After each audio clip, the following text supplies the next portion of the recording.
Acts 27. And when it was decided that we should sail for Italy, they delivered Paul and some other prisoners to a centurion of the Augustan cohort named Julius. And embarking in a ship of Adramyttium, which was about to sail to the ports along the coast of Asia, we put to sea, accompanied by Aristarchus, a Macedonian from Thessalonica. The next day we put in at Sidon, and Julius treated Paul kindly and gave him leave to go to his friends and be cared for. And putting out to sea from there, we sailed under the lee of Cyprus, because the winds were against us. And when we had sailed across the open sea along the coast of Cilicia and Pamphylia, we came to Myra in Lycia. There the centurion found a ship of Alexandria sailing for Italy and put us on board. We sailed slowly for a number of days and arrived with difficulty off Cnidus. And as the wind did not allow us to go farther, we sailed under the lee of Crete off Salmone. Coasting along it with difficulty, we came to a place called Fair Havens, near which was the city of Lasea.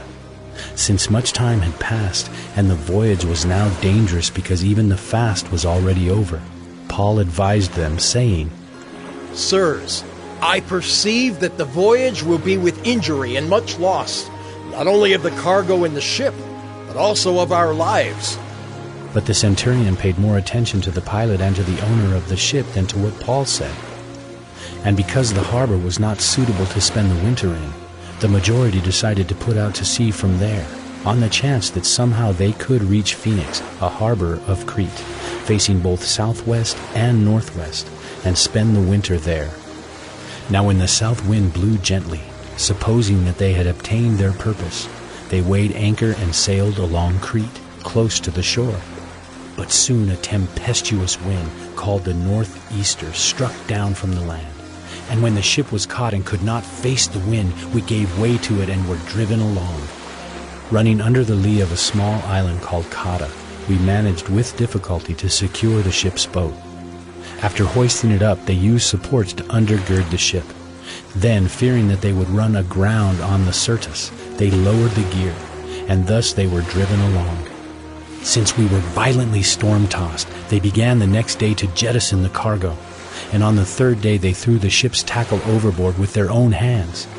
When neither sun nor stars appeared for many days, and no small tempest lay on us, all hope of our being saved was at last abandoned. Since they had been without food for a long time, Paul stood up among them and said, Men, you should have listened to me and not have set sail from Crete and incurred this injury and loss. Yet now I urge you to take heart, for there will be no loss of life among you, but only of the ship. For this very night there stood before me an angel of the God to whom I belong and whom I worship. And he said, Do not be afraid, Paul. You must stand before Caesar. And behold, God has granted you all those who sail with you. So take heart, men, for I have faith in God that it will be exactly as I have been told. But we must run aground on some island. When the 14th night had come, as we were being driven across the Adriatic Sea, about midnight the sailors suspected that they were nearing land. So they took a sounding and found 20 fathoms. A little farther on they took a sounding again and found 15 fathoms. And fearing that we might run on the rocks, they let down 4 anchors from the stern and prayed for day to come. And as the sailors were seeking to escape from the ship, and had lowered the ship's boat into the sea, under pretense of laying out anchors from the bow, Paul said to the centurion and the soldiers, Unless these men stay in the ship, you cannot be saved. Then the soldiers cut away the ropes of the ship's boat and let it go. As day was about to dawn, Paul urged them all to take some food, saying, Today is the 14th day that you have continued in suspense and without food, having taken nothing.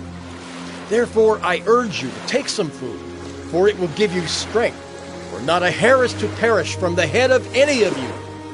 And when he had said these things, he took bread, and giving thanks to God in the presence of all, he broke it and began to eat. Then they all were encouraged and ate some food themselves. We were in all 276 persons in the ship, and when they had eaten enough, they lightened the ship, throwing out the wheat into the sea. Now when it was day, they did not recognize the land, but they noticed a bay with a beach, on which they planned, if possible, to run the ship ashore. So they cast off the anchors and left them in the sea, at the same time loosening the ropes that tied the rudders. Then hoisting the foresail to the wind, they made for the beach, but striking a reef, they ran the vessel aground.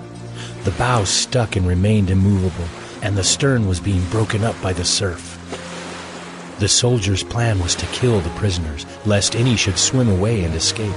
But the centurion, wishing to save Paul, kept them from carrying out their plan. He ordered those who could swim to jump overboard first and make for the land, and the rest on planks or on pieces of the ship. And so it was that all were brought safely to land.